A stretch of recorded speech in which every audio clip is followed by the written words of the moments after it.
right in a couple of minutes. Okay, guys. So thank you very much for joining our event today. This event is brought to you by the Harrow and Brent Palestine Solidarity Campaign, and it's about basically about really about Palestinian advocacy within the Labour Party, but also that does include within it a broader discussion about basically pro-Palestinian advocacy within the left. I am both a Labour Party member and a member of the Palestine Solidarity Campaign, and you know, we basically Palestine advocacy for Palestinian rights is something that I'm very passionate about, and I do believe that within a Jeremy Corbyn-led Labour Party, basically that would have been the case. Unfortunately, after the removal of Jeremy Corbyn as the Labour leader, we have another leader, unfortunately, who doesn't seem to be as determined in regard to bring justice for the Palestinian people, and this has led to what we see as people being very disillusioned with the whole idea, with the whole issue of Palestine. So we thought we would do this event as members of the Palestine Solidarity Campaign in Harrow and Brent, and also as Labour Party members, would do this event to basically show people that, look, you know, whatever happens with the leadership of the Labour Party, advocacy for Palestinian rights within the Labour Party is still very important, and is still very, within the left, is something that is very important as well. So this is why we kind of organized this event. And I'd like to say I'm very privileged to have with me two brilliant speakers and activists in their own way. I've got to know both of them in different ways, and I'm very privileged to have them. Paul Keleman, who is an activist and a campaigner for the Stop the JNF campaign, and also he is the author of the book, The British Left and Zionism, History of a Divorce. To me, I read the book and I thought it was awesome, but it should be titled The British Left, the Labour Party and Zionism, because there's a lot of stuff about the Labour Party within this book, which was very enlightening for me to read. And to be honest with you, it was very, very empowering for me to read as well. So I'm very privileged and honored to have Paul Keleman, and also Naomi Wimborne-Idrissi, an activist, a fellow campaigner, and also founder of the Jewish Voice for Labour, a very inspirational progressive group within the Labour Party. I'm very privileged to have her. So what we're going to do is we're going to get started with this, and how it's going to run is basically each speaker is going to get 20 minutes to speak, and then we'll have Q&A afterwards. And so basically, I'd like to start off with Paul Keleman. As I introduced Paul, he is an activist for the Stop the JNF campaign, a tireless campaigner, and also the author of the book, The British Left and Zionism. So Paul, please, the mic, the floor is yours. Okay. Thank you very much, Mizan, and everybody for attending. I might overrun by a few minutes, but I've timed so that I wouldn't overrun by too much. The Labour Party from the 1920s until the early 1970s was overwhelmingly supportive of Israel. And it was not until the early 1970s, and only when the realization dawned that Israel was not withdrawing from the territories it captured in 1967, that this began to change. But equally important was that the left itself was undergoing a significant change in this period. The mobilization led by the radical left in solidarity with Vietnam, Ireland, South Africa, and other anti-colonial struggles led to a growing awareness that the Palestinian cause was also an anti-imperialist and anti-colonial struggle. At the same time, And you will see in a minute why I mention this. The left also began to mobilize in solidarity with immigrant communities against racist immigration laws, police harassment of Black people, and racism in workplaces. This anti-racist politics developed largely outside the Labour Party, but it had an influence on the party membership.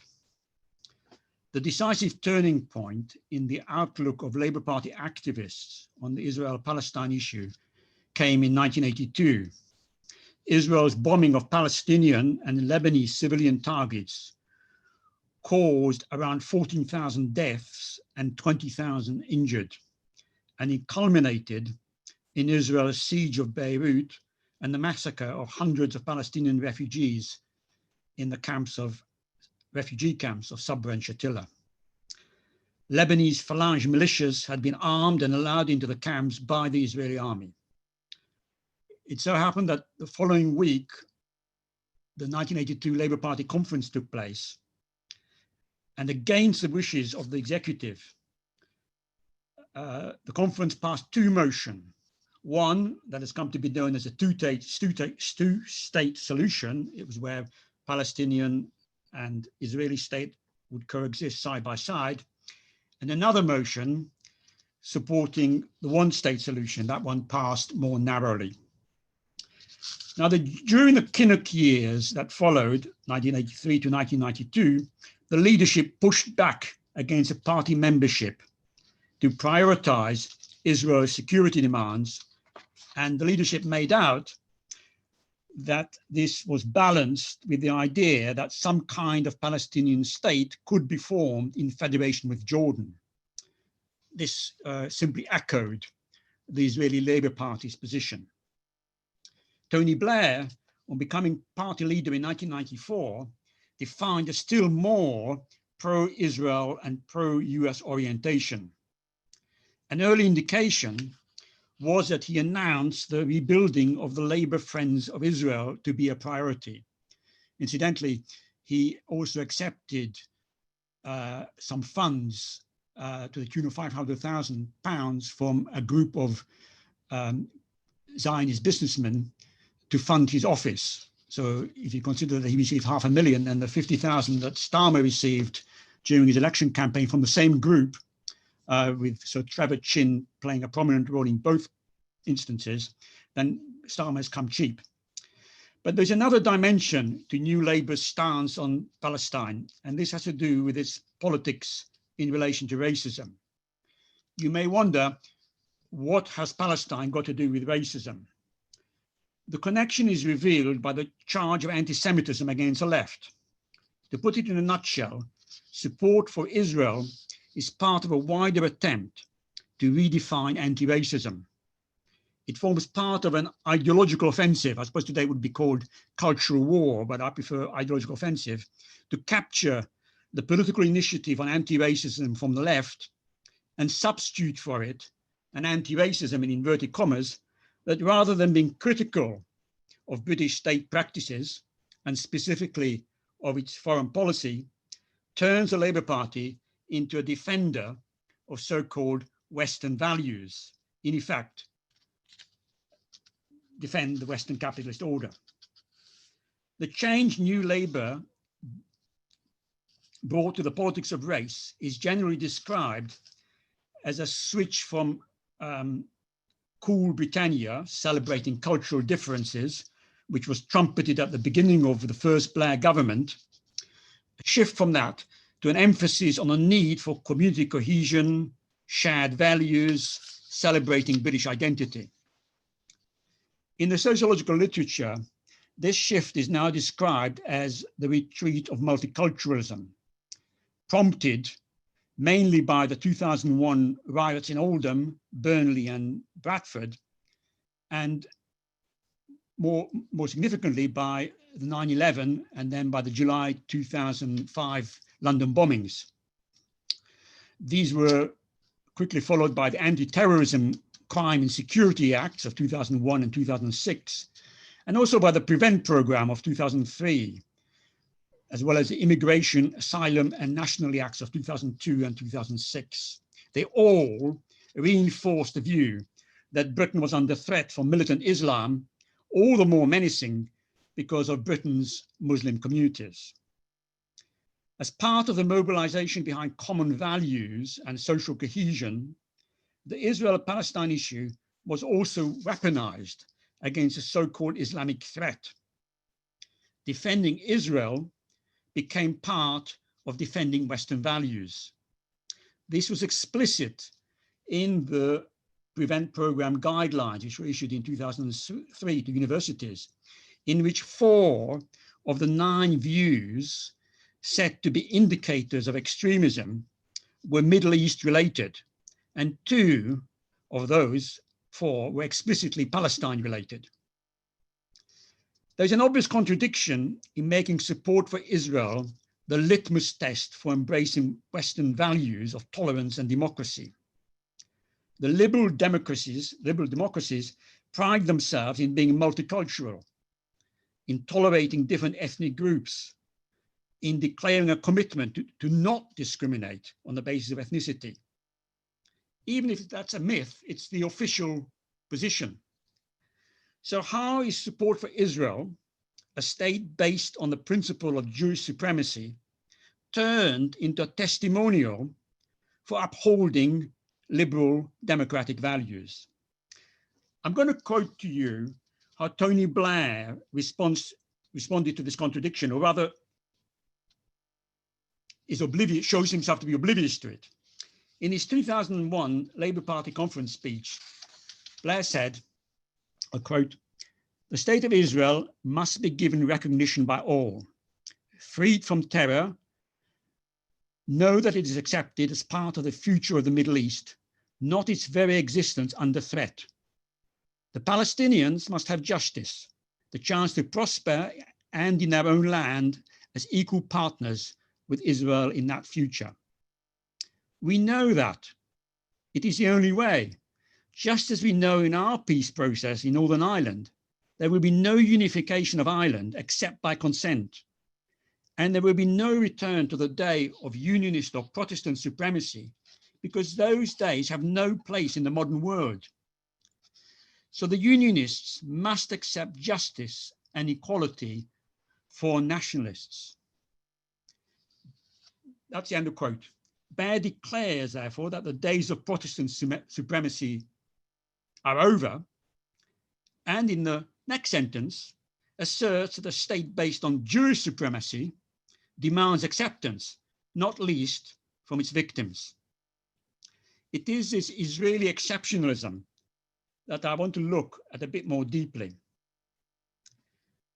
Significantly, not a single journalist in the mainstream press commenting on Blair's speech remarked on this incongruity of declaring ethnic supremacy in Northern Ireland to be unacceptable while endorsing it for Israel. What has made Israel exempt from the normal standards expected of a state that purports to adhere to Western liberal democratic principles? Israeli exceptionalism has gone through a number of mutations. At different times, it has been a unique socialist experiment in the Middle East, or a beacon of democracy among autocracies. But from the 1990s, a new ideological justification was forged for it. The main one is that Israel is a frontline state in the war against Islam. It needs special dispensation in relation to how it conducts itself because it is under threat from militant Islam. To quote Netanyahu, radical Islam does not hate the West because of Israel. It hates Israel because it is an organic part of the West. It rightly views Israel as an island of Western democracy and tolerance in an ocean of fanaticism and violence. Importantly, there's another argument threaded into this call for the defense of Western civilization against Islam. This argument is that anti-Semitism is not like other forms of racism. It is both more dangerous and more pervasive, and therefore requires a separate Jewish state, which then justifies prioritizing its Jewish population, even if it inflicts injustice on another nationality. The most important way in which this idea of Israeli exceptionalism has been popularized, even elevated to be a fundamental principle of contemporary liberal thinking, has been through Holocaust memorialization / Holocaust education. Now, to be absolutely clear, what I'm about to question is the particular politics that shapes the interpretation of the Holocaust. This does not involve ceding any ground to absurd claims that the Holocaust didn't happen or that the number of Jews exterminated had been greatly exaggerated. It is easy to forget that the prominence that the Holocaust is assumed as a central moral reference point in mainstream political discussions is relatively recent. In January 2001, the writer and journalist Anna Karf wrote in The Guardian, I quote, "In a dizzyingly short period, a 50-year near silence has turned into an omnipresent obsession." End of quote. So why was there a 50-year near silence? And why is there a heightened public awareness of the Holocaust now? Now, quite a lot has been written to explain the near silence, much less about its current prominence. The silence is explained by the fact that the genocide of European Jewry was deliberately downplayed in Allied countries for several decades. So to cite just two main reasons given for this, there was a fear by political elites that it would be thought by the public that the war had been fought for the Jews, a fear that, of course, stemmed from anti-Semitism in their own countries. The other main reason for the earlier relative silence on the Holocaust was that in the ideological battle of the Cold War, Western politicians and ideologues put the emphasis on the similarity between the Soviet Union and Hitler's Germany. They were both defined as totalitarian as opposed to the liberal democracies. Nazi racism against the Jews didn't fit with this totalitarian argument.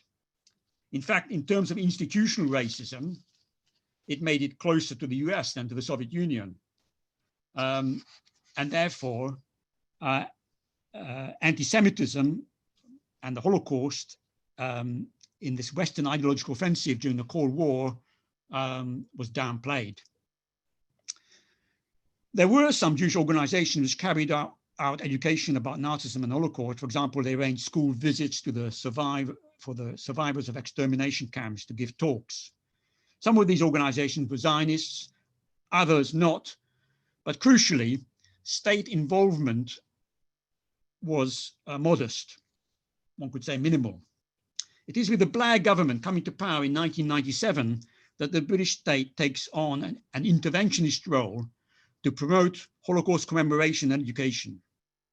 This emerged out of a convergence of different political calculations. In 1988, the Labour MP, Gravel Jenner, a lifelong Zionist, took a leading role in establishing the Holocaust Education Trust.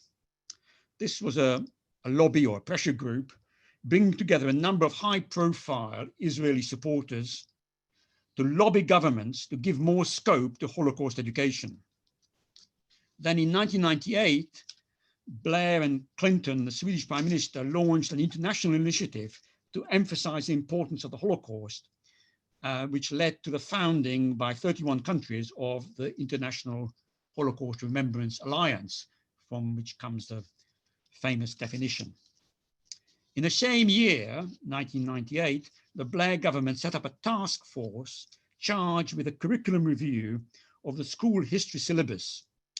David Blunkett, then education minister, instructed that the Holocaust be made the only compulsory topic in the history syllabus.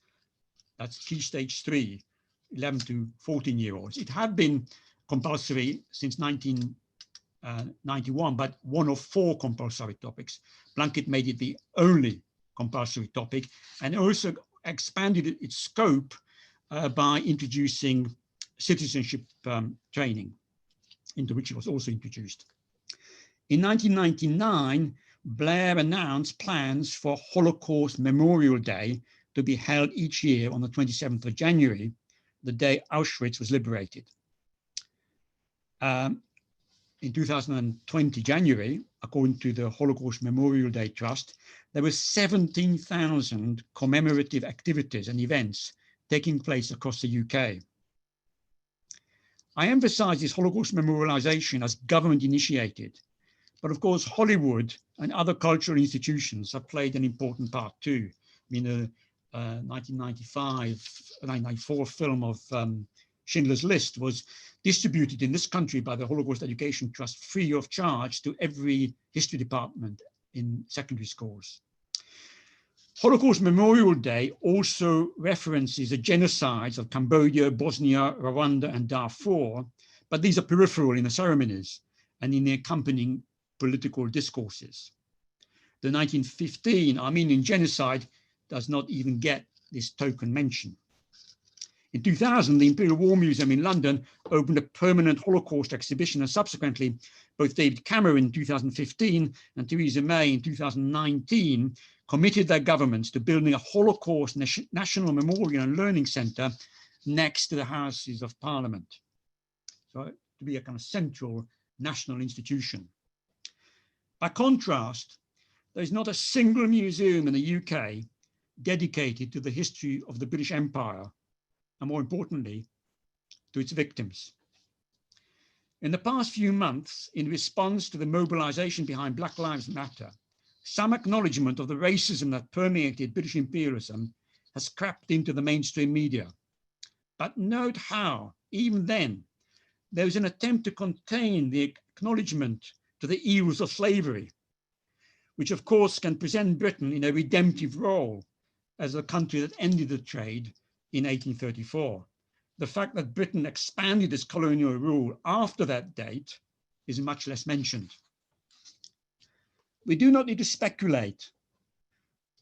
We do not need to speculate on or hypothesize how historical accounts of the Holocaust and the Nazi period may one day try to connect these events to the wider history of imperialism, which would enable the process of learning about one racism, anti-Semitism, facilitate an understanding of all forms of racism. We don't need to speculate about it because such an approach is already influential in academic history. It exists, and not just on its leftist fringe. It is all the more significant, therefore, that this approach is absent in how Nazism and the Holocaust are represented in schools and in public commemorations. I want to very briefly indicate more concretely what is involved here. Since the early 1990s in academic studies of the Nazi period, there has been a decisive move away from what is called an internalist perspective, from the idea that Nazi racism and the extermination of Jews and of other groups can be explained purely by reference to forces internal to German society. In the history of this period, there has been what is called a transnational turn. This covers, in fact, two different, though not incompatible approaches. One connects Nazi racism to its drive to colonize the East, to enslave the Slavs, as well as to exterminate the Jews. And this colonizing of the East is similar to the expansionist design of other imperial powers. And for their justifications, they drew on the same pool of ideas and political techniques: social Darwinism, eugenics, forced labor, social segregation, racism, etc. The second approach that forms part of the transnational turn is through genocide studies. And this too links Nazism to wider international context. In this perspective, Nazi genocide is an extreme case of ethnic cleansing and mass murder that had been preceded and was later followed, including in Europe, by a number of other genocides. In these cases, the main driving force was either settler colonialism or, more commonly, ethnic nationalism, and sometimes a combination of the two. But these so-called transnational approaches highlight that there were some singular features to Nazism, and without doubt, Jews were its principal victims. But many aspects of it were a continuation of, and in many cases, a radicalization of elements also present in other forms of imperialism. A fairly accurate reflection of the official perspective of how the Holocaust and the Nazi period as a whole should be interpreted to the public is a material, or should be interpreted for the public by official agencies in this country, is a material provided by the Center for Holocaust Education at the University College London. This center, established in 2008, provides training and teaching packs on the Holocaust for teachers in secondary schools. It's therefore the most influential body in terms of how the Holocaust is taught in schools. Now, the UCR Center's perspective is laid out in a 272-page report entitled, "What do students know and understand about the Holocaust?"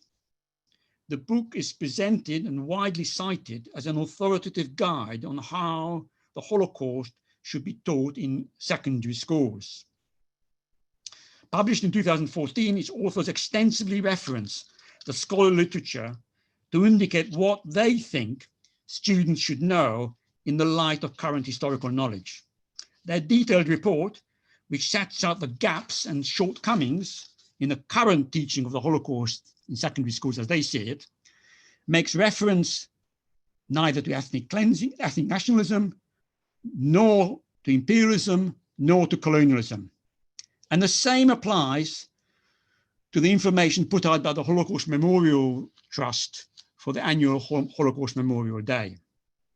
So we have here the official orthodoxy on this topic, which prevails in the public domain. And it is still at the stage of the internalist perspective, presenting German history as largely self-contained.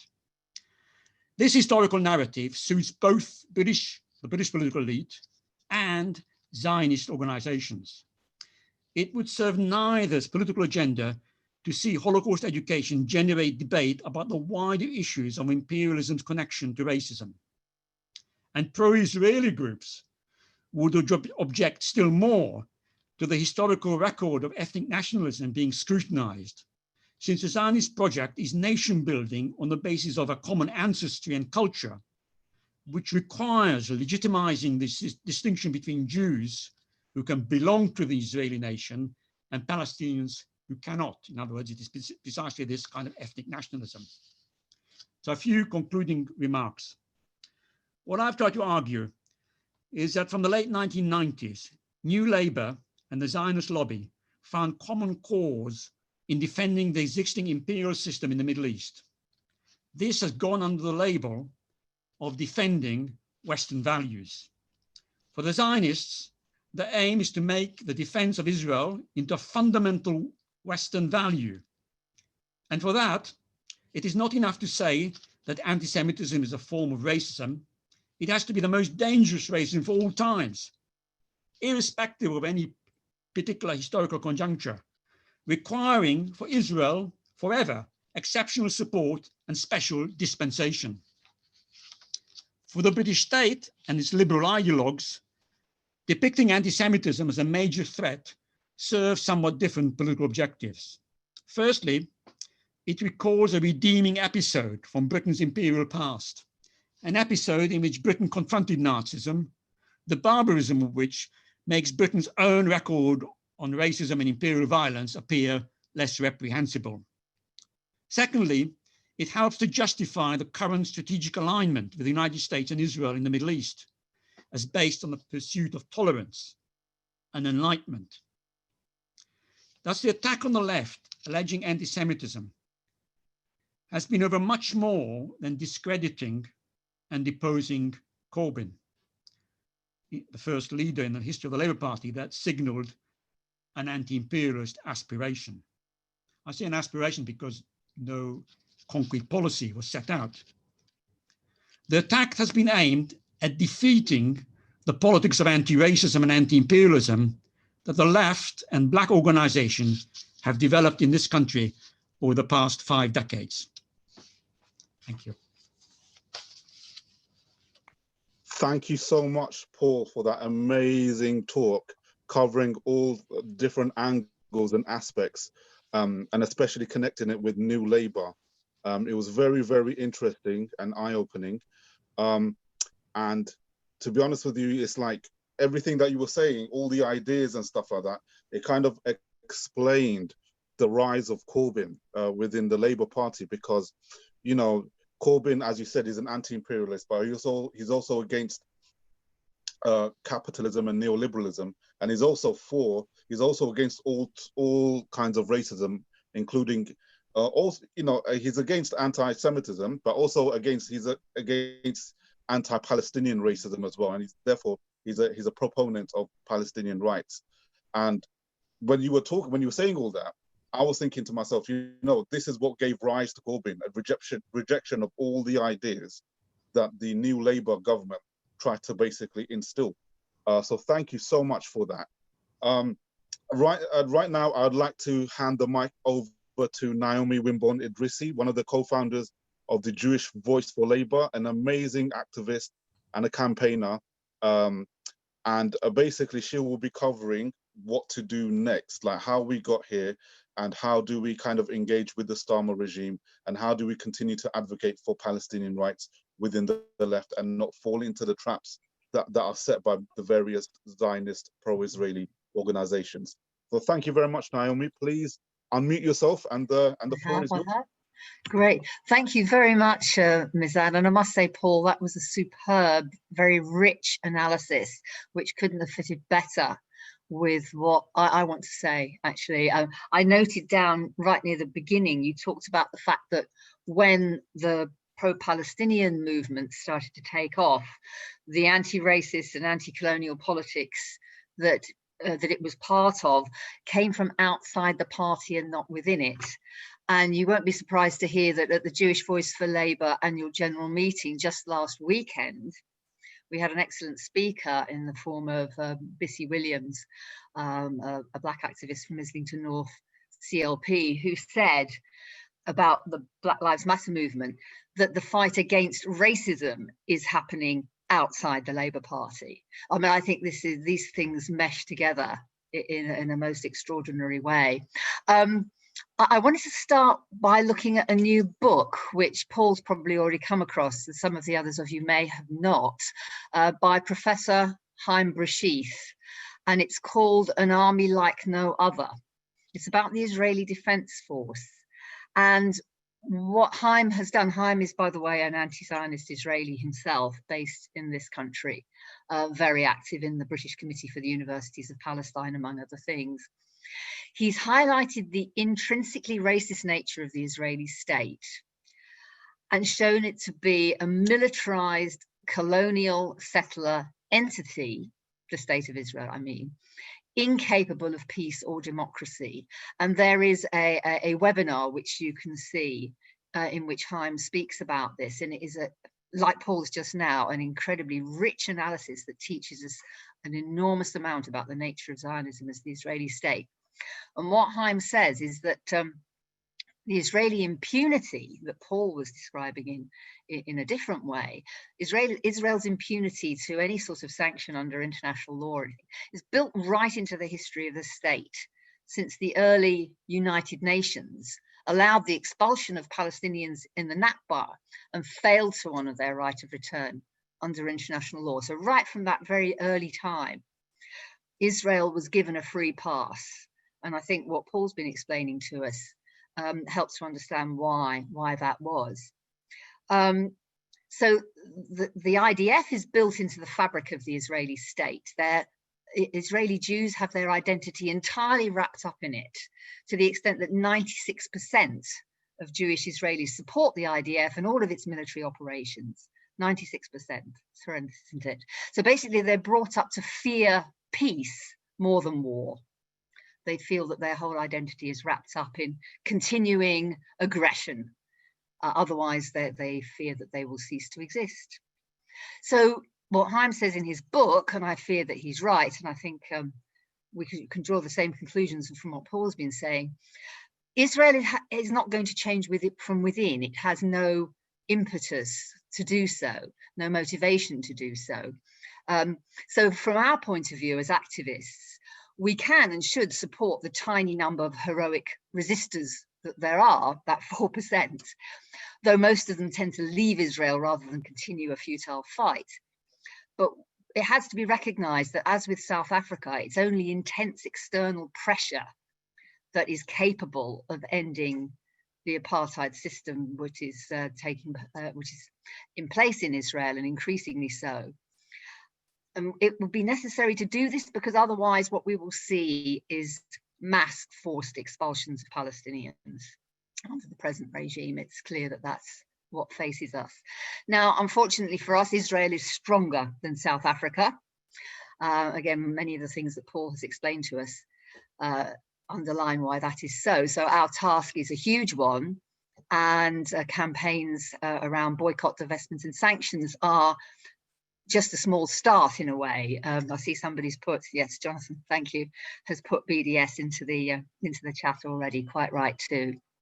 I wanted to refer, even before I heard what Paul had to say, to a contribution that he made alongside Moshe Machlover, another great Israeli dissident, in the film Witch Hunt. I'll pop some links into the chat at some point, about 50 minutes in, where Paul says that support for Palestine is part of a global anti-racist, anti-colonial struggle.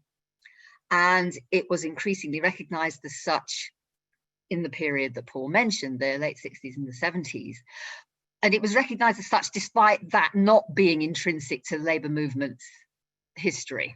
Far from it. When I read Paul's book, I was so struck with horror, actually, by the fact that the forefathers of our movement sort of developed, if you like, from being extremely racist to becoming extremely pro-Zionist, and passing through a phase of sort of benevolent, what do they call it? Benevolent imperialism. That they saw British imperialism as a civilizing force to raise the level of the unfortunate natives laboring under sort of barbaric conditions in the countries which it was our duty to take over and civilize. So that's the kind of background that we have in our movement. It's not an edifying sight, really. So trying to be a little bit positive, there have been some recent signs of what is possible, despite all the forces stacked against us as advocates for the Palestinian people. So I'm sure you'll all be happily aware of a resolution passed at the Trades Union Congress earlier this month, which actually had the words Israel and apartheid in the same sentence, which is not something I had expected to see. It's become virtually illegal to make that conjunction. But the resolution that was passed recognized annexation as another significant step in the creation of a system of apartheid. Those are the words of the resolution that was passed. And the resolution demanded firm and decisive measures, including sanctions, in opposition to the illegal annexation, occupation, the blockade of Gaza. And it also calls for respect for the right of Palestinian refugees to return. This is quite radical stuff to be passing through the major trade union organization in this country. It is, of course, up to people like us to take that resolution and see it enacted and acted upon at grassroots level. You know, the rank and file will not mobilize themselves. It will have to be done by people like us. Another quite surprising sign, I mean, I'll look in a minute at why these hopeful signs are possibly not all they appear to be on the surface. Stephen Kinnock MP, outgoing co-chair of the British Palestine all-party parliamentary group, initiated a debate in Parliament on September the 4th about illegal settlement and annexation. And, you know, we've been sitting around waiting for Keir Starmer to send him a notice of investigation or possibly suspend him from the party, because he actually said that a constant feature of everything that has happened since 1993 has been the expansion of the settlements, which are a flagrant breach of international law. The government must ban all products that originate from Israeli settlements in the occupied territories. Act now, he said. Sale of products from Israeli settlements is tantamount to profiting from the proceeds of a crime, and it must stop. My goodness, this was said in Parliament. So the fact that that can be said, despite the atmosphere in which we've been working over the last few years, has got to be hopeful. Of course, there are reasons why Stephen Kinnock is able to say these things, and we are almost certainly not. But he said them, and they are in the public domain, and we should make use of that fact.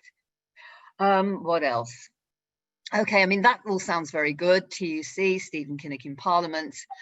And then, of course, you had in June, Lisa Nandy.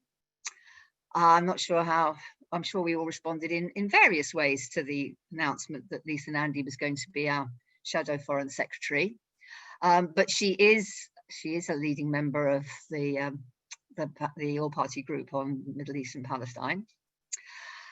Like so many people who don't actually carry out any principled actions that one would think that role would suggest. But anyway, she called for a ban on goods imported from illegal West Bank settlements. But the caveat is, if the Israeli government proceeds with plans to annex a substantial portion of the territories.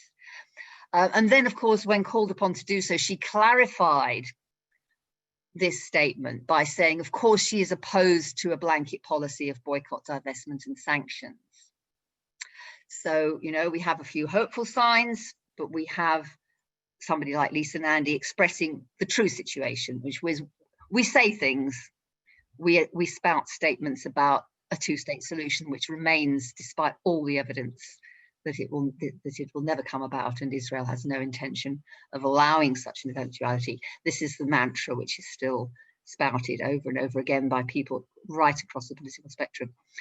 And then, okay, in September, earlier this month, Labour Friends of Israel announced that it was doubling the number of its vice chairs, and it's bringing in half a dozen new front bench shadow cabinet members as vice chairs of Labour Friends of Israel, and we will all be united, they said, with delight by our support for Israel and a two-state solution. So, you know, this is where the power and the influence really lies, obviously, in support for Israel and in support for an illusory two-state solution that was never going to bring about any justice for the Palestinian people. Let's see, what else have we got? Oh yes, this really crammed it all, didn't it?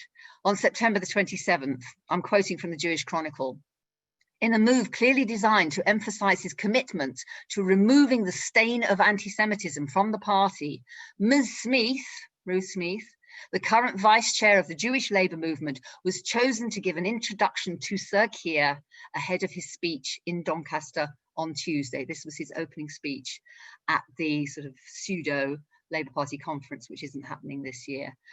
Extraordinary. And Starmer also said that Ruth Smith, I mean, I'm not going to go into the reasons why Ruth Smith is not the sort of person we would hope to see exemplifying Labour values, but Keir Starmer said of her, Ruth Smith exemplifies the values of my Labour Party. And well, just in case anybody on this call is not familiar with Ruth Smith, she's the one who destroyed the career of anti-racist black campaigner Mark Wadsworth by alleging with no foundation whatsoever that he'd been guilty of anti-Semitic abuse of her at the launch of the Chakrabarti report, in the process completely nullifying any positive effects that report might have had on the way the party deals with all forms of racism. And we are now facing a situation where our party has been shown to have an absolutely parlous attitude to people of colour, for want of a better phrase, within the organisation, and it has no policy, no ideology which will support it in opposing the real right-wing racism that is a serious threat to us all. So what on earth can we do in this situation? Well, first of all, going back to Chaim Brashith and his analysis of the role of militarism in Israeli society and the impunity that Israel has always experienced since its foundation, it is going to require intense external pressure to prevent mass expulsions of Palestinians from what little land they have. Palestine is part of an anti-racist, anti-colonial struggle, as Paul has so eloquently outlined, and so is Black Lives Matter, which is, for me, the other major movement that we should be engaged with in this country now. It is our job to knit these two together and to build a strong movement which is genuinely anti-racist. We have the possibility of building on trade union support for Palestine. It's not just the symbolic fact that the Trade Union Congress passed a resolution just a few weeks ago, but we know that up and down the country, trade unionists are wholeheartedly behind Palestine and support the aims of the boycott, divestment and sanctions movement. So there is scope there for us to work through branches and all anti-racist groups working together, yes, within the Labour Party, but very much outside it as well. We should be working to resist the imposition of the IHRA so-called definition, the non-legally binding working definition of anti-Semitism on councils. And we're also going to have to fight the ban on our constituency Labour parties being allowed to even discuss it. This is difficult because, as I'm sure you all know, in a sort of Kafkaesque twist, General Secretary David Evans has announced that not only may you not discuss the IHRA or the impending Equalities and Human Rights Commission report into the Labour Party, or Starmer's decision to pay out large sums of our money as Labour Party members to the so-called whistleblowers in the Panorama programme, which vilified Labour over a year ago. It is now impermissible to discuss the General Secretary's letter saying that we may not discuss those specific issues. So we really are in completely Kafkaesque territory here, but this has to be resisted. So, you know, comrades up and down the country are trying to find forms of words that allow them to sneak motions past the censors and actually get things onto the agenda, which we failed to do in my CLP so far. I could see one of my comrades right there on the screen, Noel from Chingford and Woodford Green. Really glad you're here. Okay, so we have to resist these bans on discussing matters that are important for the Palestinian struggle. I see a role for the Don't Leave Organise network in this. That's perhaps a bit too much of a detailed point for this gathering, but you know, insofar as there are moves to build a broad movement of the left, both within and outside the party, which is anti-racist, which is principled, which takes up all the issues that we could mobilise around with some hope under Corbyn, and now it's harder. The Don't Leave Organised network hopefully will provide a platform for that. We should also be seeking international collaboration where we can for boycott, divestment and sanctions, and that is a global movement. And all the organisations in this country that work to try and bring about change in Israel by putting pressure on outside through BDS, they all have international allies, and that's really a hopeful sign that we must all build on. And finally, we have to listen to Palestinians.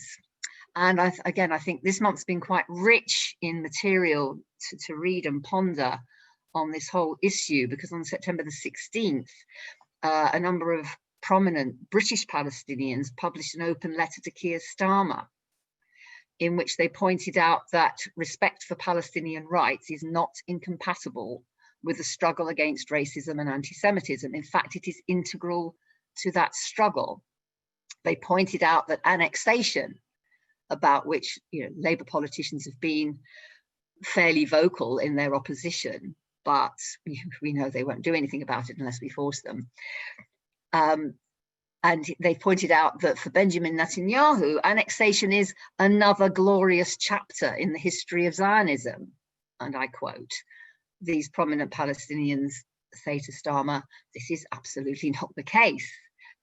And then they go on to say, the right of Palestinians to accurately describe our experiences of dispossession and oppression, to criticize the nature and structure of the state that continues to oppress us, and to openly criticize the ideology of Zionism, which informs the actions, policies, and laws of that state, that right must be upheld. So this is basically saying we must not permit the space which is shrinking in which Palestinian issues can be addressed. We must not allow that shrinkage to continue. And it's a tough call, and it's going to require people to be bold and to stand up, to speak out on issues which can be career destroying, shall we say. I must say, I find it very depressing that in a country where opposition to the dominant narrative does not generally get you arrested, doesn't get you a bullet in the back of the head, it doesn't get you tortured. But of course it does have career implications for people, and there are too few politicians who are prepared to take the hit. So I just feel I'm really inspired by Paul's introduction to this discussion today. I'll give you some links so that you can look at Haim Brashith's excellent book and his webinar, and there are other references as well. So I hope I've given some food for thought in terms of what we can and should be doing. It's not a particularly optimistic scenario, but let's make sure that the rights of Palestinians, as that open letter I just referred to says, are upheld. So thanks very much, and well done, Mizan, for getting this evening together. It's very valuable.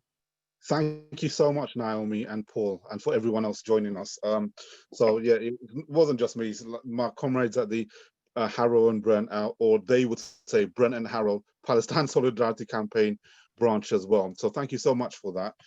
Very much a lot of food for thought. From what I gather, it literally is the members again having to basically raise the issue in their CLPs and pass motions and stuff like that. Paul mentioned in his talk that when in the aftermath of the 1982 Israeli bombing of Lebanon, it was actually the members that brought the motions and stuff like that to the CLPs. And what happened was it was the leadership that was basically against, the members and what they were doing. So it seems like, we're going through the same cycle again. But what I'm kind of left with, Naomi, is that based on what you were saying, it seems like in order to basically to get the politicians to take Palestine very seriously, we have to do something very, very, very transformative, which is actually the program of the socialist left, which is actually to transform the parliament and actually make it more democratic and connect it with grassroots movements and the trade and the unions and stuff like that, which is actually a progressive kind of movement. So I think this is the thing, like we can't stop, and I hope this event is part of that process that will inspire people to carry on doing the work that we need to do. In order, we'll move on to question and answers now, but if people want to ask any questions, can you please raise your hand on the actual application itself, on the actual Zoom application? If you can raise your hand, what I will do is basically I will call people out if people have any questions. See if there's any questions here. Liz, are you sure everybody knows how to do that? They have to click on the participants, yeah. Or you can basically at the bottom, and then when the list comes up, they should have a raise hand option. Yeah. Yeah. Or if you want to raise your hand on the video, please raise your hand if you want to ask any questions. Please feel free to do that. I'm basically still very much okay. So Julie Pern has her hand raised. Please unmute yourself, and you have 30 seconds to answer your question. Okay, right. Thanks, Misano. It's basically regarding BDS and councils. It's one thing that I know there was an important decision made by the European Court of Human Rights, which actually said that, you know, BDS was not anti-Semitic. And I think that might lift councils off the hook when it comes to actually employing sort of ethical investment and divestment. And I feel that is something that we can do in our cities or whatever, you know, to encourage our city councils to actually divest from companies and their pension schemes as well. And do our speakers think that that would be something useful to do? Okay, thank you. Yeah, so Paul and Naomi, do you think that this will be something useful to do, to encourage our councils to basically divest from basically Israeli services and products and stuff like that? I think Paul should go for that, because I think it's Well, yeah, I think you should take the opportunity to talk about Stop JNF as well. well, there's no, it's you know, investing in companies which are complicit in occupation and ethnic cleansing. I mean, it's a very straightforward demand, and it should certainly be pursued. And I think in a number of councils, it can get substantial support, even from Liberals, not just from and Greens, and not just from Labour councillors. So we should definitely push for that. Naomi? Well, I can only agree. I mean, obviously, everywhere where there are rulings in our favour, we should cite them. I don't know, though. It is a terrifying thing that the narrative is so completely stitched up by the pro-Israel, because I'm sure everybody on this call is clear about this. In the past year, we haven't just seen a victory for a Zionist lobby. We've seen a close collaboration between the pro-Israel advocates and the entire political elite and establishment, because, well, Paul's explained it really. We're talking about the interests of imperialism and colonialism worldwide. We're talking about the interests of the capitalist financial system. So we're up against it. We really are up against it. So obviously every argument that serves our purpose, Julie, of course you're right, we should use it. But I think I can see Annie indicating down there. Sorry, I shouldn't take her chair. I'm going to mute myself and shut up. No problem. Annie, do you want to say something? Yeah, it's a question. Keir Starmer recently punished those MPs who dared to vote against the Overseas Operation Bill. They didn't just vote with their conscience, they voted in support of the Geneva Convention and the absolute prohibition on torture, from which there is no derogation. I admire very much the work that Naomi and others are doing within the Labour Party. I'm not a member, but given this indication of Starmer's moral position on an issue that's broader than Palestine, admittedly, we know where he stands on Palestine. Can I ask what hope there is as long as he is the leader of the party? Okay, shall we give that to Naomi? Naomi, do you want to answer that? I wouldn't mind if other people join the conversation as well, and maybe Paul and I can pick up a few questions at a time. Does that make sense? Anyone want to ask any more questions? Raise your hand. Actually, you know what? I've got a bit of a question actually.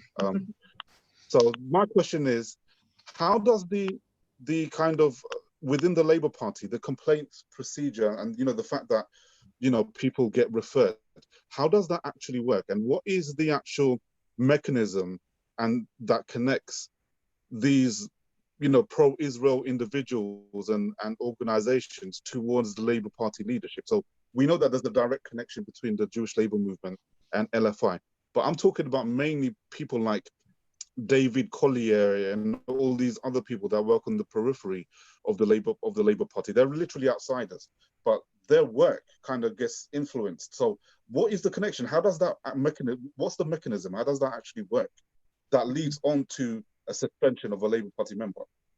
Okay, I suppose so that's basically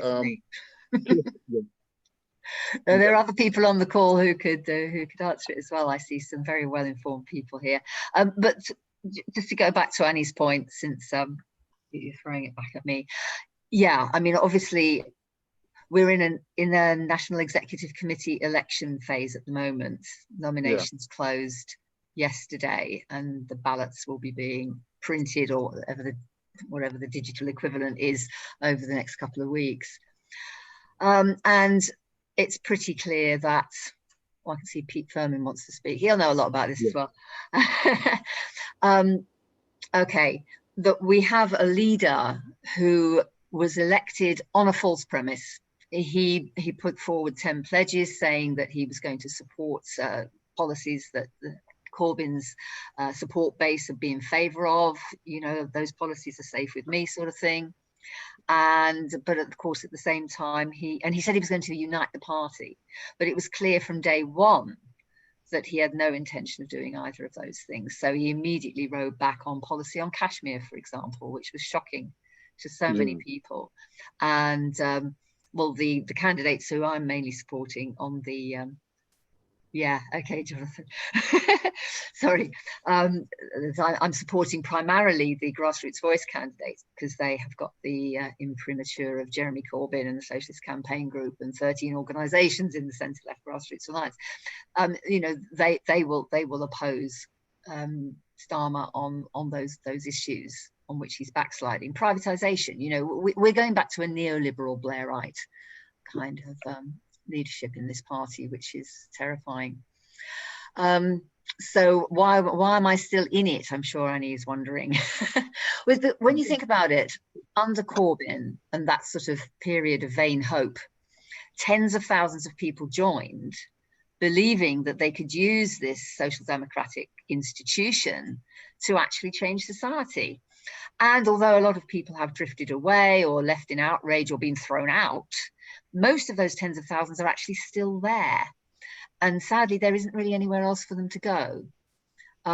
So until the forces that are active in the Labour Party and outside it, building movements against evictions, for trade union rights, defending our NHS against privatisation, working in education for socialist education principles, and supporting internationalist struggles. You know, until there's something else to go to, which we have to build, we're staying in the Labour Party until they throw us out. I mean, Jewish Voice for Labour is quite prepared that we will be proscribed. We're not affiliated anyway, but they could find a way out. So that's why I'm still in there. And as Jonathan Clive Cooper has noted in the chat, there are other good candidates as well seeking election. There are lots of good people in the Labour Party. Unfortunately, the system that they've rigged up for voting means that we're going to have to be very, very disciplined, and I believe that we're going to have to focus on the 6 who've got most of the nominations from CLPs. Yeah, so we'll see. If we come out with 3 or 4 left members of the NEC, I think we'll be extremely lucky, which is a horrifying prospect. Now, Ms, you were asking about all these disciplinary procedures and how it's all stitched up. I mean, it is extraordinary. We knew all along that there was a right-wing cabal inside the party that was put in place under Blair and which remained in place throughout the period that Jeremy Corbyn was trying to lead the party in a new direction. And it was the leaked Labour Party report, the internal report on the workings of the governance and legal unit, showed exactly what they were up to. So basically any allegation that was received that targeted someone on the left who was a supporter of Corbyn, that complaint was pursued with vigour. And insofar as that was possible. Oh, thanks, Eddie. And any complaint made against somebody who was a right-winger and a friend of the bureaucracy and a friend of the old guard, it was simply stuck in a drawer and forgotten about. I mean, there are many, many, many complaints made by people on the left who have good reason to complain of racist bullying, among other things, of misogyny, of corruption, of all sorts of misdemeanors that are never pursued. They're often not even replied to. Whereas if a David Collier or a Jonathan Hoffman or a Ewan Phillips or one of these other attack dogs for the rights Often they're Islamophobes themselves. I better be careful what I say in case one of them's on here recording and they're going to sue me. But you know, their own websites and Facebook posts and Twitter threads are often horrendous in their misogyny and intolerance and so on. So these people can make as many complaints as they like, and they are made on an industrial scale, hundreds and hundreds in batches, based on endless trawling through people's Facebook posts and Twitter accounts going back years. I mean, I've come across a poor guy, a colleague, a comrade in one of the North London constituencies, who's had posts from when he was a teenager in 2009 thrown back at him. I mean, when people didn't even really understand how Facebook worked at all. Extraordinary. So any of those allegations made against someone on the left will be stored up, and at an apposite moment, they will be turned into a notice of investigation or a suspension. And there you are. And quite often they will also be revealed to the media if it suits the person concerned. So I mustn't name names, because one of the ironies of this whole situation is that when you get one of these letters, it includes an injunction to silence. This is confidential. You must not speak about it. Oh, and by the way, if you find this upsetting, here's a number for the Samaritans. That's in every single letter that goes out. That is very disturbing, because it kind of shows that there's this acknowledgement that maybe this letter will cause suicidal feelings to the other person. And that has happened. That has happened. We know people who have contemplated suicide, definitely attempted it in 1 or 2 cases. I'm not aware of any successful suicides, I'm delighted to say. But you know, it is a serious witch hunt. And if you're probably aware of a case they're calling themselves Labour Activists for Justice, and these are people, some of them Jewish, 2 very elderly Jewish people who've been hounded with these notices of investigation, and they've got Bindman solicitors, you know what they're on about, representing them in taking the party to court, because they sent a pre-action letter explaining everything that was wrong with the procedures they'd faced, and they received no satisfactory reply. So, you know, we are fundraising for them, and we're also fundraising because John Ware, the reporter who made the Panorama programme that disgusted us all so much in July last year, is suing. Well, he's suing loads of people, but he's suing JVL and he's suing 2 of us by name. Wow, thank you so much. Before we go into Pete Furman, I do want to ask Paul Keleman the question of Keir Starmer in regards to what Anne was saying, because I know prior to this event, when me and Paul spoke, and he was telling me that he wants to cover the whole issue of racism of the left, I told him that, you know, we know that Keir Starmer has a problem with issues to do with race as well. And Paul kind of really, the way he reacted, I kind of see where he understood. So I just want to know, Paul, like, according to your opinion, how, like, are you also hopeful or hopeless about a Labour Party led by Keir Starmer that will deal with this issue of Palestine and issues of race, or no? What's your opinion? No, I'm quite sure that he's in the process of repositioning the Labour Party to make it a pale shadow of the Conservative Party. So I think, of course, you know, I'm not denying that there are a lot of radical people in the Labour Party, but I don't think that we should look to any significant initiatives from the leadership. And I'm not even sure that that's the best way of using our energies, because most people are outside the Labour Party. And it's not until we mobilise those people. And I think one thing that we have to bear in mind is that this spectacular beating up of the left over alleged anti-Semitism, completely bogus charge, in every single opinion poll, shows that anti-Semitism on the left is at a historic low and is not a significant factor, at the same time as other forms of racism are from a multiple of 5 to 8 times as important, as significant. That's not to say that there isn't anti-Semitism and it shouldn't be counted, but a sense of proportion It's been used as a pretext to silence. But behind the left, this has really been an attempt to warn the Muslim community, don't mess in politics. Above all, don't mess in foreign policy. And that means that one of the big tasks we have is again to assure the Muslim community of our solidarity, and that not only should they, it's not a moral question, they must intervene in this. They have much greater knowledge of what is happening around the world from the countries that they come. They are an important element of this society for our understanding of the international reach of capitalism and what is happening. So I think it's very important that we don't get too obsessed with the Labour Party. We define our own demands. And I think just to come back to one issue in relation to this, in relation to settlement goods. Well, settlement goods are 1% of Israel's exports. Yes, of course it should be banned because it's against international law to plunder the resources of land outside your country. Of course it's illegal, it should be banned, but there should be, we have to fight for sanctions against Israel. And again, I come back to Israeli exceptionalism.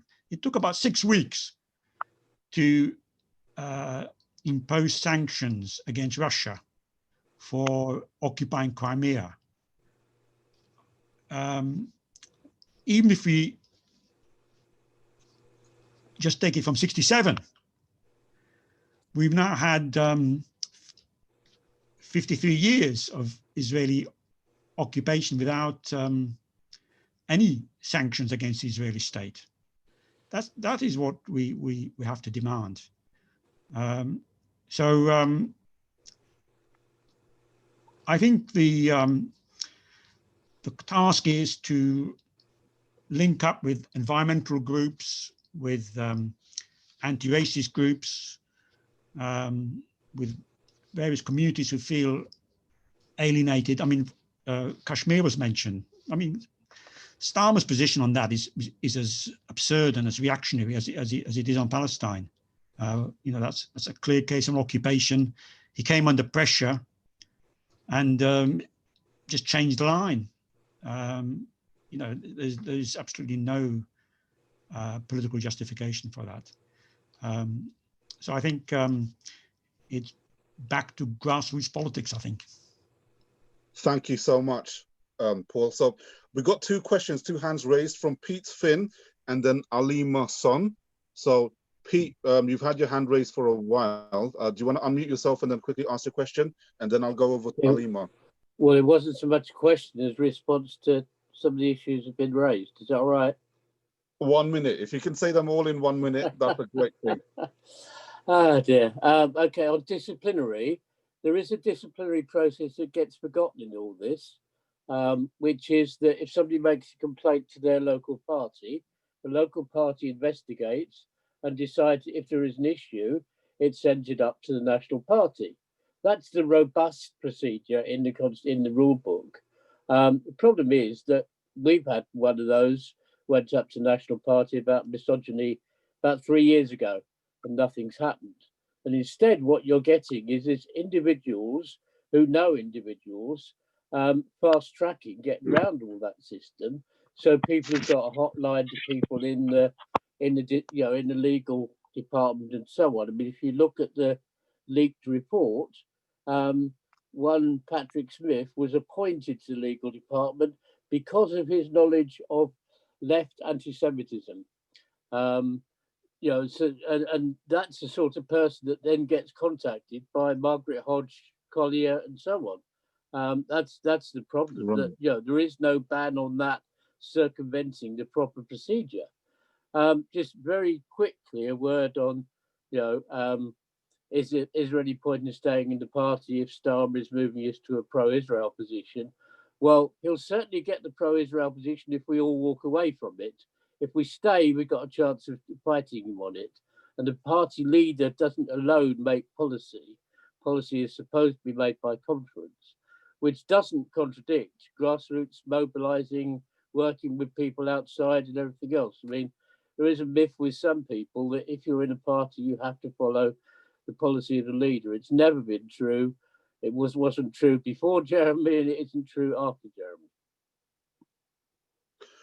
Thank you so much. So before I quickly give it to Alima, I'm just going to quickly say one thing. So first of all, if everyone's microphones can be on mute, apart from Alima's, that's cool. So first of all, I just wanted to say one thing, because this question's come up quite a lot. This meeting is being recorded, and if people want, we can send a copy of the recording on YouTube and stuff like that. I'm going to email it out. So this is being recorded and it will be emailed out. And also, so basically, I want to give it over now to Alima. She had her hand up. So Alima, the floor is yours. Quick question or a quick comment, please. Thank you. It's a comment rather than a question, I think. Can I say thank you, first of all, to the speakers?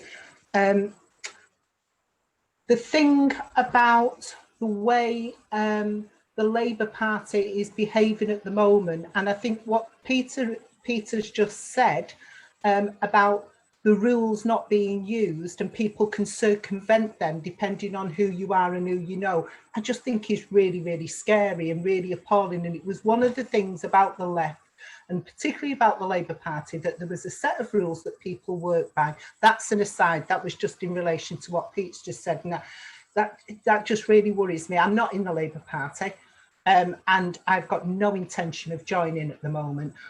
What we haven't talked about is where the Middle East is up to in this, and the deals that have been made with America and the Middle East, and how they have betrayed Palestine in the most horrific manner the past couple of weeks, with big smiley faces, and it just feels like David and Goliath. And I know, Naomi, that you've really tried to look at the positives of this, but unless we get some serious organising going on, and that's what the right of the Jewish voice has been able to do within the Labour Party, is put up so many diversions that people are having to fight those continuously, that there's not enough energy or enough time to organise on what needs to be organised. And while that's happening, children are being imprisoned, people are dying, women are being humiliated on a daily basis, and we haven't got the time. We haven't got the time for Starmer to go. It has to happen now. And I don't know how we do that. It just feels like a ball of string that's tied in a knot. And I look at it and I just feel I want to put my hands up, and all I want to do is cry because I don't know what else to do. And I come to conferences like this time and time again with like-minded people, and we say what we know needs to happen. But it just feels like we're just running against such a tide that I just feel absolutely helpless by it and drained. And I'm really sorry that sounds negative, but I don't know what else. Sorry. No, please don't be sorry. Thank you so much for your comment. It can be easy. It's totally understandable to feel like that, to feel helpless. But you know, the way I see it is look, abolitionists weren't helpless. They didn't feel helpless when the tide was against them. For example, the suffragettes, when they were fighting for the right to vote, you know, the difference, you know, we can have that's a separate debate. But the thing is that those activists weren't helpless. They didn't feel helpless. They carried on going. And we stand on the shoulders of giants who basically came before us. And the thing is that they've kind of passed the baton on to us. That's the way I see it. This is why I'm doing things like this, because even if no matter what you do, no matter how big or small it seems, it counts towards hopefully towards the path towards liberation, the type of liberation that we want to see. At the end of the day, we're all human beings. We're all going to feel helpless, but you know what? Use that energy, use that momentum, and carry on going. Every small thing you do, as long as it's consistent, even the small actions will turn into big actions, because consistency builds momentum, builds effort, builds things that you don't see. So, you know, the reason why, one of the reasons why I said in the introduction is that I believe that Paul Keleman's book, The British Left and Zionism, it goes into the Labour Party. And the thing is, what Paul said about, you know, the fact that motions were being passed in the 80s and in the 90s about what Israel was doing is not separate from the rise of Corbyn, because basically it was because of what these people have done that people kept on pushing until we saw basically Jeremy Corbyn rise towards a leadership position. And what's happened now is, for me, is the cycle's basically started again. But this time we know the tricks. This time we really know the tricks of the opposite side. They don't know what we're capable of. We know exactly what they're capable of. So the thing is, we've got to keep on going. Now, in regards to what you said about what the Middle East, what the Middle East governments are doing, you know, I think this was in relation to the UAE kind of deal. Again, it doesn't come in a vacuum. There's a historical precedent that was set forth. And if you want to understand that, for people that want to understand that, there's a book by someone called Seth and Ziska called Preventing Palestine, From Camp David to Oslo. And it's literally a chronological history of how the Arab governments colluded with the Israeli government to basically stop the rise of a Palestinian state via these agreements. So basically, get that book and you'll get that, you'll understand that historically that the UAE deal comes in that sequence, and then you'll basically, that will help you understand even more. No, and I know that book, and I understand that it's the fact that it's been done publicly now. We know it's gone on forever, but that it's now got a nice shiny face of acceptability, and nobody said anything, and the Labour Party didn't say anything. So yes, I understand the history of it, and I understand the history of the left in relation to that, but it just feels like we go round in a circle, and it just feels at the minute we're in such a low place. And yes, we went through apartheid, and yes, all that was brilliant, but this just feels there is so much at stake here, and it's just dwindling day by day. I totally understand, and you're right. You know, there's a lot at stake. That's why we can't. I feel as though that's why we can't give up. But Naomi and Paul, do you guys want to come in and make a comment on what Alima has said, and anyone else? Are we near the end? Because is Paul going to wrap up at the end? Or look, there's somebody else wants to speak. Let's take some of the people from the floor. Who wants to? Who has anyone else got any questions? Can I just come in quickly? Anyone? Yeah, go on. I just wanted to say thank you very much for hosting this meeting, and I came late because I was at another meeting, so thank you very much for letting me in. And I'd just like to give full solidarity to everyone in the room, and particularly to the JVR members. I think the way that JVR members have been treated over the past few years has been nothing short of an absolute disgrace, and my full solidarity with you all. I just want to address this question quickly about the Labour Party. And I say this as somebody who's been a member on and off for the past few years, for the past 10 years rather. I think that for us, unfortunately, we have no choice but to engage with the Labour Party. And the reason for that is because it is a terrain that we have to struggle with. It is a part of the broader British establishment, and also it's an integral part of the Israeli support base in this country, particularly among the British establishment.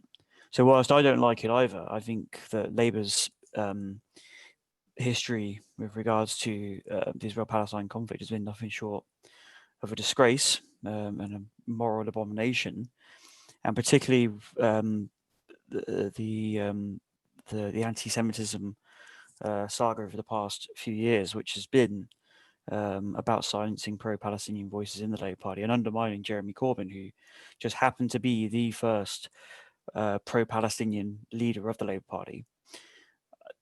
It's an uncomfortable reality, and it's not one that I like either. I am somebody who has a very very contemptuous view of the Labour Party, to be blunt, but it is part of that terrain of struggle, and I think that we have to stay in and contest it, because otherwise we would be ceding ground to the forces that support Israel. Thank you very much. I'm sorry, Chair, for going on. Jonathan wants to speak. Yeah. Jonathan? Yeah, Jonathan, go on. Okay, thank you, Chair. Comrades, I think that the way forward in tackling the Palestine struggle is through direct action, for example, and supporting direct action. At the moment, Elbit Systems offices are being occupied by Palestine solidarity activists, and I certainly think that things like that, and actually finding the weak spots in the pro-Israel side's armor is the way forward. Certainly, I think we can learn a lot from when Extinction Rebellion activists blockaded the print works of the country's big newspapers, for example, and actually find ways to actually put actual dents in the forces we're up against, and I certainly think that we can do more to set ourselves apart. Like the Hastings and Rice CLP are going out of their way to set themselves apart from the party through being visibly present in the community, through mutual aid and through trade unionism and the like. And I'm just wondering what your thoughts on that are. Great. You got some more hands? One last question from Les. Yes. Can you see me? Yeah. Yep. Okay. Yes. Hello, all my friends who have been speaking. I mean, to make a long story short, I stayed in the Green Party when Corbyn became leader. And I half jokingly say that that's how I unwittingly avoided the Labour Party's disciplinary procedures against supposed anti-Semitism. So my question is really about the terms on which to counter and denounce the false allegations of anti-Semitism, regardless of whether that's happening in the Labour Party or a trade union or anywhere else. Now, from Paul's great analysis, it's absolutely clear that those false allegations come from a racist agenda in several senses of the word racist. I mean, I think we longtime activists, as you can see from my gray beard, we're expecting exactly that attack. It was spelled out clearly in a report by the Reut Institute, R-E-U-T, in Israel a decade ago or more, as a strategy to counter BDS and pro-Palestine forces. So it was just a matter of the time and place, Corbyn's election as leader.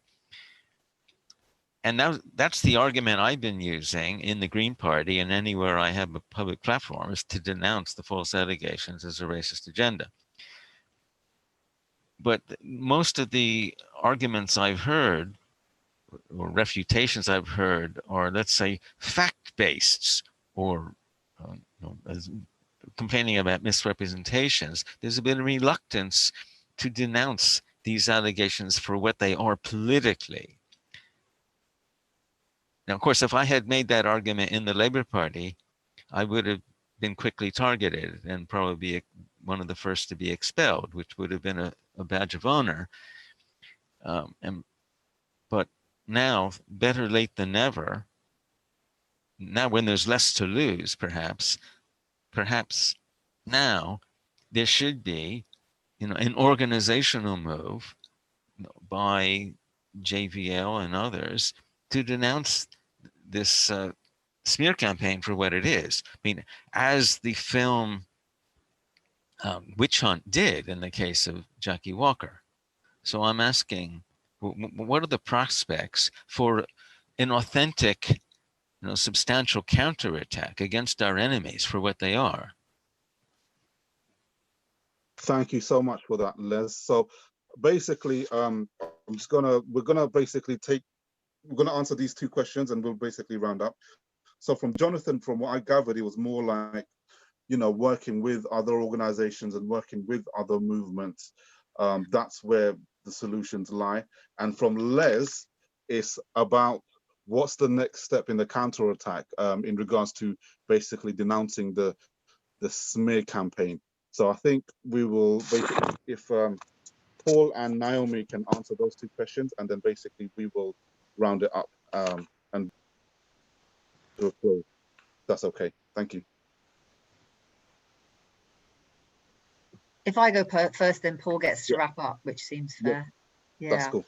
No, well, great discussion, folks. Really good. So Jonathan, talking about direct action, I absolutely I'm behind all that stuff. In fact, it's one of the great ironies that I discuss often with my comrades who are inside the Labour Party. Remember the days when we used to spend our time organising real pro-Palestinian actions? For example, in the Royal Albert Hall, when there was there was a great action there where we all got thrown out for singing Israel and your occupation, there's no peace on stolen land, and that sort of thing, in a prom. It's amazing. So yeah, and you know, you give succor to the Palestinian people when you do those things. You create publicity for the movement, and you get the message out there. So the Elbit thing is a really important one, Jonathan. I didn't realize you've been involved with that. Good on you. So yeah, I would love to be relieved of the burden of trying to defend the left in the Labour Party in order to be more active as pro-Palestinian activists. That's why it's great to come to a meeting like this instead of chairing CLP meetings. So yes to that, definitely. And but of course, as somebody said earlier, there is no contradiction between being a member of the Labour Party, even a reasonably active one, although it does take up a ridiculous amount of your time going to meetings and so on, and being part of grassroots rank and file movements, not only for Palestine. I mean, I'm really almost obsessed with the fact that we have to build unified opposition to racism and fascism in this country. And, you know, we must all support stand up to racism, but it ain't good enough. I mean, I'm afraid there needs to be something much more solid and much more ideologically clear. It's very difficult to get a platform for an anti-Zionist, anti-racist perspective within stand up to racism because they're afraid it'll frighten off their trade union backers. Yeah, but then, you know, you can be as pure as you like politically and you end up operating out of a phone box with 1.5 other people. So, you know, we have to be able to operate with people with whom we disagree on something. So, right. Yeah. Now, Liz's question about resisting the false allegations is obviously critical, and we do feel that we are at the point now where it's going to be sort of, the gloves are off, basically. We know the fast tracking is going on. There are many, many cases that people in JVL and others who have experience of helping people who've been suspended or threatened with expulsion or sent a notice of investigation or whatever. This is happening a lot now. But because of the confidentiality, we're not allowed to admit that we know it's happening, but it's happening. It's a bit of a, it's a catch-22. Yeah, don't you find that you run out of analogies? So it's, you know, it's Kafkaesque, it's McCarthyite, it's Orwellian, it's like being down the rabbit hole or through the looking glass. It's catch-22. So this is why some of us are having to resort to law. So I put in the link a minute ago to the Labour Activists for Justice. This is 8 people who are forced to take the party to court. They're saying enough is enough. They are prepared to speak publicly about their cases. And, you know, this is what we're going to have to do, because the point has come where you have to be clear. The people who are attacking us are not opposing racism. They are opposing a whole political agenda of the left, a transformational agenda for society, which is not what they want. And what they want is a safe pair of hands. It's a man in a suit who speaks the language of, you know, the legal profession, has been DPP, who's got the sir in front of his name, and who doesn't frighten anybody who matters. So this is the sort of Labour Party that we're threatened with. And so it is time to stand up against the lies. But I mean, I do feel it important to reiterate, and I know, I'm sure everybody in this meeting realizes this, anti-Semitism is a problem, as all forms of racism are increasingly a problem. And there is also a difficulty, to a certain extent, generated by the attacks on pro-Palestinian activists. There is a tendency for some people to say, but if I haven't upset a Zionist by breakfast, I'm doing something wrong. It's almost as if there's an obligation to use abusive and offensive language, as if that helped Palestine, when it doesn't. And it does also create an atmosphere in which Jewish people are genuinely going to feel defensive and uncomfortable. And that's not our aim. Our aim is to pursue a political agenda. So yes, Les, help us think of better ways of doing it. At the moment, we're defending ourselves legally, and we're working with those people who are bold enough within the Labour Party, and there are a lot, to find ways of just keeping the dialogue going, keeping the argument going, keeping the campaigns going. And we will use the fact that the TUC has passed a positive resolution, and we will use the fact that rhetoric is used which pays lip service to human rights and justice for Palestinians, and we will say, well, we want real action on this. Sanctions now, basically. Thank you so much. Mithran, can you take a contribution from Michael Doyle? He's got his hand up. It has to be a quick one now, because we want to round it up. So can we make it really quick, Michael? Unfortunately not, Chair. I was going to make a more a longer point, so I will just all right, thank you so much for that.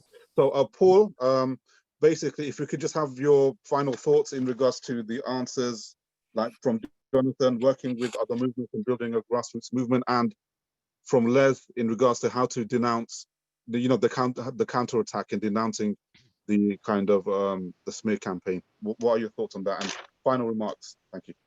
Okay, thank you. Well, first of all, just let me say that it's not quite as pessimistic as perhaps Alima implied, although I sympathize with everything that she said, and she said it very eloquently. But you have to remember that prior to 1973, we wouldn't have had as many people talking about Palestine as we have today. It was completely off the left's agenda. And in fact, I would say that the left was primarily responsible for popularizing the Zionist cause in this country, presenting it as a social democratic experience in a backward orient. It had all the appearance of a leftist development strategy. I think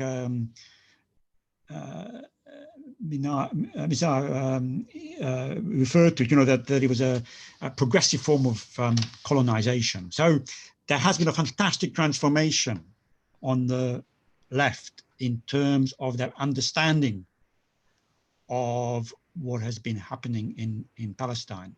It's come very late, but there was a long period of silence from the Nakba till at least the early 70s, when the left were completely complicit with the Zionist project, or overwhelmingly. There were very, very few voices dissenting from it. So we have made enormous progress thanks to the Palestinians being so resilient and persisting.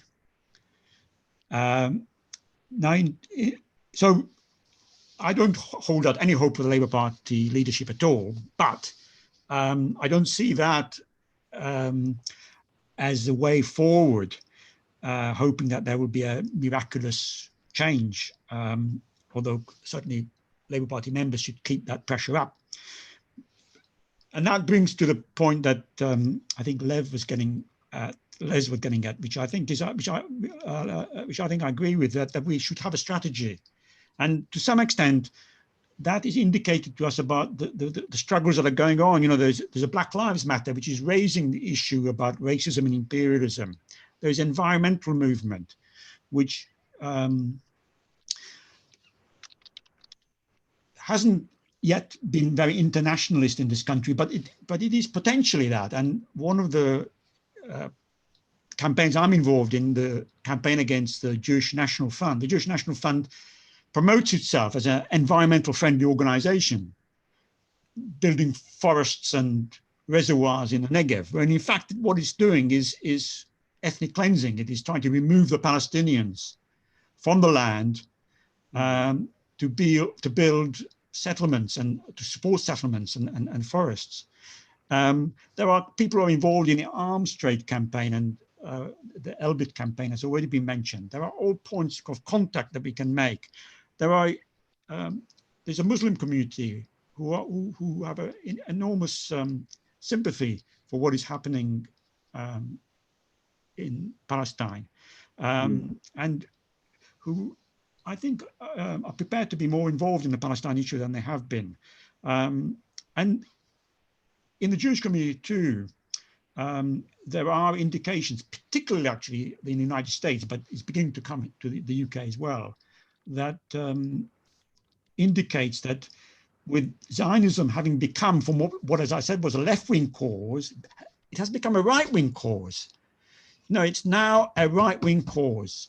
In the United States, that's much clearer, obviously, because somebody has written an article in the New York Times saying Zionism in the age of Trump, making exactly that point. How do Jewish liberals justify aligning themselves with Trump in relation to Israel, but dissenting from him domestically? It's incongruous. So there are important fissures previously in the Zionist constituency, and we must try and use those contradictions and develop these grassroots initiatives which do exist and which can advance the Palestinian cause. So it's there is a hopeful dimension there too. Thank you so much. I think we will wrap it up right there. First of all, I want to thank our speakers, Naomi and Paul, for giving us your precious time and for speaking on this important issue. Thank you so much. We gained a lot from it, and definitely we'll be looking to work further with you guys on. Hi, Jane. I'm on a Zoom call. Can I ring you back? Martin. Cheers. You mute him. That's my colleague there, Martin. Anyways, so basically, thank you so much, guys.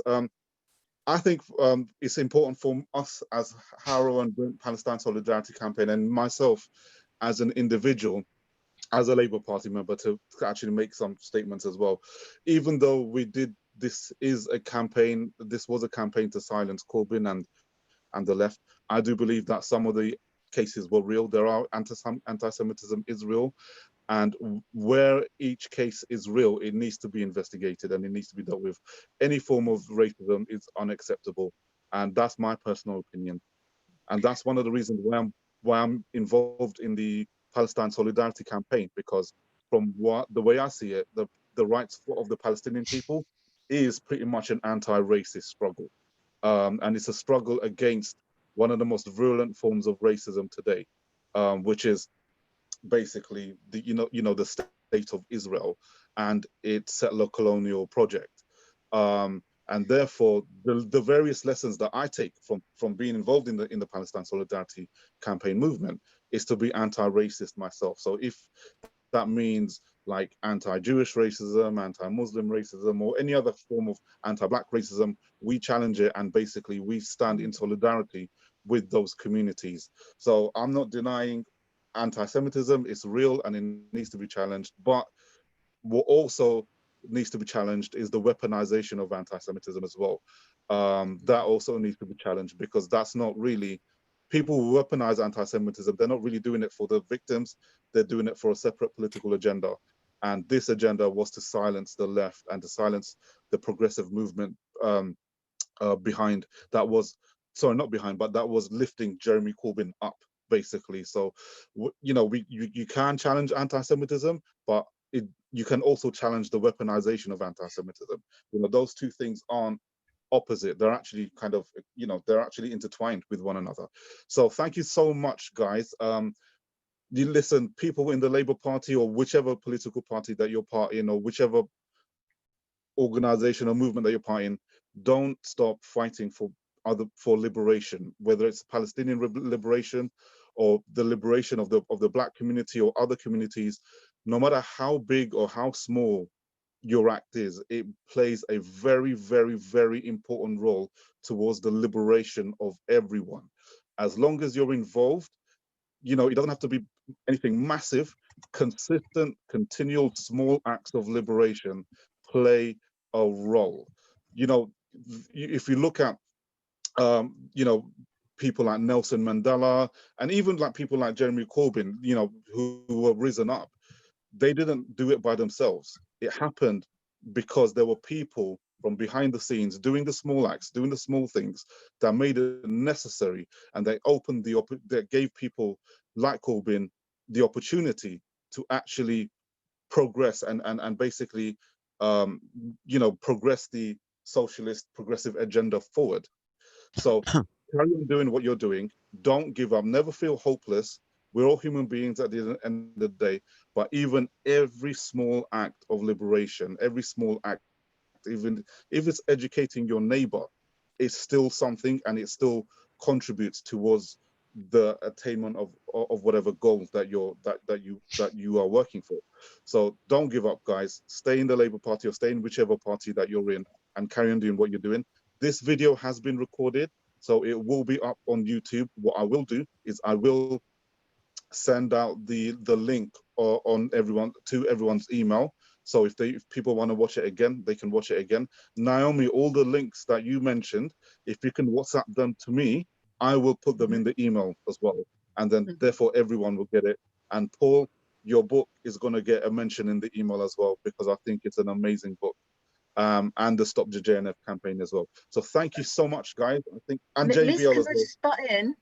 Yeah, I think I'd love a copy of Paul's text, what he said today. I've read his book already, but today's talk was really, really good. Is that possible, Paul? Can you? Yeah, sure, I can send it to you. Send Liz your text. Thank you. Okay, the text as well. All right, if you can, we'll work that. Paul, if you can send me the text as well, I will basically email that out to people as well. That's cool.